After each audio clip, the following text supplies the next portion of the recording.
Wendy, if you were going to plan the party for an inauguration of a president, what would you do? Oh, my gosh. Wow. Well, I've been to one of the inaugural balls. Well, I have too, and of they're just magnificent. They're amazing. What would I do? Well, I see a picture right here. All right. Showgirls. Mr. Trump is calling on the casino owners. He's getting Sheldon Adelson. He's getting Steve Wynn. He's getting others who own casinos. They're his buddies. They're going to come together. He said, give me a show. When John Kennedy went in, he had Frank Sinatra. He had Marilyn Monroe. He had all these people. The Rat Pack, I don't know who. But anyhow, can you imagine an inauguration, the president of a thing that looks like this? And I don't know if he's going to get really Vegas showgirls into Washington, but whatever it is. Is that just a rumor? Is that just a rumor at this point? No, it's not the rumor. He's definitely asking them to help him with the parties. But I don't know if they're going to have the showgirls.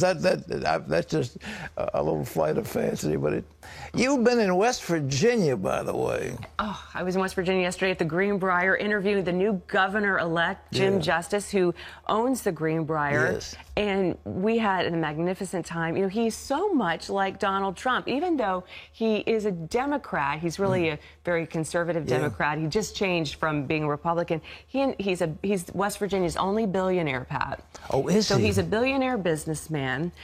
He's not a politician. This is the first time running, so he has that in common with Donald Trump. And he has a record of creating jobs. And he's a coal guy. So he's pro-coal, and, of course, that helped him win the election. Well, he's a terrific guy. He's a lot of fun. And, I mean, he has defied, just like Donald Trump, he's defied all the expectations of anybody. Brilliant businessman, and yet he coaches girls basketball still, doesn't he? And boys, and boys, yeah. Okay. And yesterday morning, before we did the interview, he had been out bow hunting. It's deer season in West Virginia, so he's a real mountain man. But yet he really felt this call to, and he's a strong believer. He said, you know, I don't need to be the governor. I've got a full life. Yeah. But we'll have the full interview next week, the day before Thanksgiving. Well, I look forward to it. Jim Justice, new governor of West Virginia. I was born in Lexington, Virginia, right near the border of West Virginia, and Wendy is a West Virginian, and it's kind of interesting. Anyhow, well, Donald Trump is denying reports that his transition team is in disarray. Obviously, with Steve Wynn and those guys, they know what they're doing in terms of the inaugural ball, but they're working to choose the members of his cabinet. And the team leader, Vice President-elect Mike Pence, is purging lobbyists from the team. Meanwhile, congressional Republicans on Capitol Hill are looking forward to working with President Trump, and Democrats are trying to figure out their future. Dale Hurd has the story. While Donald Trump has been out of the public eye, he posted on Twitter, "Very organized process taking place as I decide on cabinet and many other positions." One of the first moves by the leader of the transition team, Vice President-elect Mike Pence, was to purge any lobbyist from official roles, making good on a campaign promise. And the Trump team is reshuffling. Gone is advisor and former Congressman Mike Rogers, although he simply said his work was done. He's been replaced by former Reagan administration official Frank Gaffney. And presidential candidate Ben Carson turned down a cabinet job, saying he preferred to work from outside the government, but he will probably still be an unofficial advisor to the new president. And there are reports Trump is considering Ted Cruz for Attorney General. The two met Tuesday. One pick being picked at by the media and the Democrats is campaign strategist Steve Bannon, former head of Breitbart.com, a conservative news outlet accused by the left of catering to white nationalists. People didn't vote for Donald Trump so that he could bring a white supremacist into the White House. Breitbart not only disagrees with that label, The Hill reports Breitbart plans to sue an unnamed media organization over it. On Capitol Hill, where many Republican lawmakers spent the past year avoiding Trump, they're now rushing to get on the Trump train. And House Republicans re-elected their entire leadership team, including Speaker Paul Ryan. Welcome to the dawn of a new, unified Republican government. The Democrats, now with greatly reduced political power in Washington, are surveying the wreckage from the recent election and trying to plot a new course. They postponed their leadership election and could oust Nancy Pelosi as minority leader. But congressional Republicans with a lot of wind in their sails and an ambitious agenda are getting ready to hit the ground running when Trump takes office, taking on Obamacare and promising, among many other things, the most ambitious overhaul of the tax code in 3 decades. Dale Hurd, CBN News. Well, I just hope they take power and make it happen for the people and fulfill their promises. But I understand Mike Rogers is a terrific guy, but they think he wasn't tough enough on the Benghazi hearings and that he closed them down without bringing something against Hillary. My feeling on this is you're conflicted. What would you do? You know the woman has broken the law repeatedly. And they're generals who have actually been convicted of crimes that weren't nearly as bad as what Hillary Clinton did. At the same time, you don't want to start a tit-for-tat indictment of your enemies. That is really bad. It's happened before where the party gets into power and begins to bring legal action against their enemies. We just don't want that. But I know there's some congressional Democrats that are going to move for some kind of action, but probably, well, I don't know if he's going to be able to pardon her, but that most likely would be the best course, is to say, okay, we're going to put all this aside. I've got to run the country and turn over a new leaf, but we'll see. Well, not only did Hillary Clinton run against Donald Trump, it seemed at times like the news media was campaigning against him. But a new poll shows the public wasn't fooled at all. John Jessup has that story.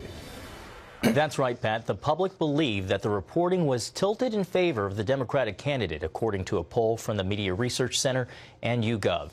78% of voters said coverage of the campaign was biased, with 59% saying the media was biased for Clinton, and only 21% believed it was biased for Trump. Even a third of Clinton supporters believe the media was pro-Clinton. But 97% of voters said they didn't let the media bias, Pat, influence their vote.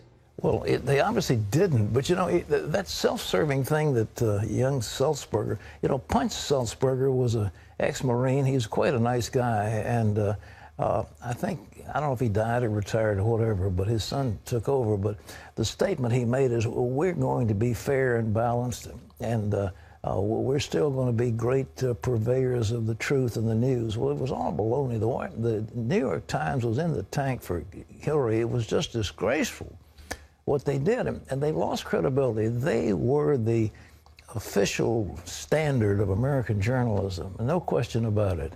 But they lost that during this campaign, and I don't think, frankly, they're ever going to get it back. We'll have to see. But in terms of the Washington Post, the New York Times, and certain of the other media, they are so biased, and surveys have shown that among the reporters and the producers of the news, it's like almost 95%, 96% made contributions to the Democrats and not to the Republicans. So there's no doubt there's a bias. Whether they all sit around rooms and decide how are we going to get the guy, that's probably unlikely. But nevertheless, there is an incredible bias. And this election showed that they were not in sync with the American people. John? Pat, a Hollywood giant, Disney, is leading a legal battle against a streaming service that allows families to filter the entertainment they watch in their own homes. Disney is seeking a preliminary injunction against VidAngel on a case a judge heard Monday. It's essentially asking to shut down the operation before the case goes to trial. Ephraim Graham is following the story. The men and women in this room are affectionately called angels. They're the engine behind VidAngel, the family-friendly streaming service that lets customers block objectionable material from their favorite entertainment. Having young children and wanting the product for our own families, that's what drove it, because the product didn't exist. Neil Harmon is a husband and a father of young children and one of the creators of the service. You buy a movie, a favorite popular movie or TV show, and once you own it, you can legally set filters. You can filter it for racial slurs, for sexual language, for violence, for nudity, and just according to whatever your preferences are. And then you can watch the movie exactly according to your specifications in your home. Users can then sell that selection back to VidAngel for credit towards another, making it possible to watch a movie for $1 to $2. We've been testing it for some time. We officially launched in August of 2015. VidAngel was born here in Provo, Utah, not far from the Sundance Film Festival. And the filtering service company was slapped with a lawsuit from Hollywood studios less than a year after starting. So far as we can tell, they want to put VidAngel out of business. David Quinto is VidAngel's attorney, leading its fight against the lawsuit from Disney, Lucasfilm, 20th Century Fox, and Warner Brothers. And he's quite familiar with the industry. He spent nearly 30 years working for Hollywood studios before signing on with VidAngel.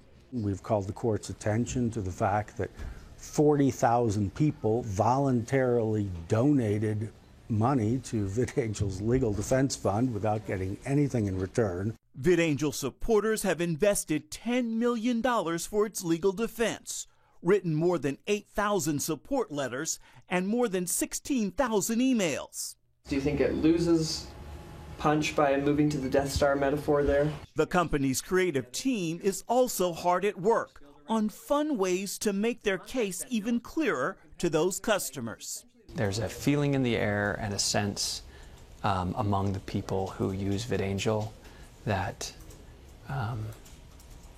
justice is on our side ultimately.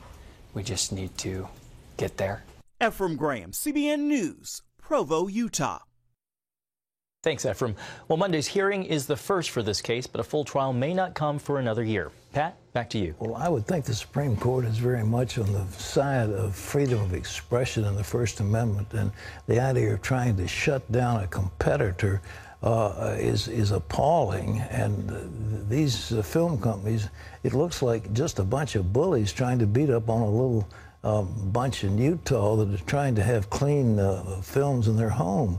And it's just not going to play. I think that they're going to lose. But if this were a trial by jury, VidAngel would win 100% of the case. There wouldn't be any question. He's going to be tried by a judge, but they can probably ask for a jury.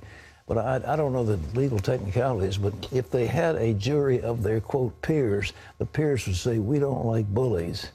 John? Pat, in the last several days, cities across the country have moved to impose taxes on sodas.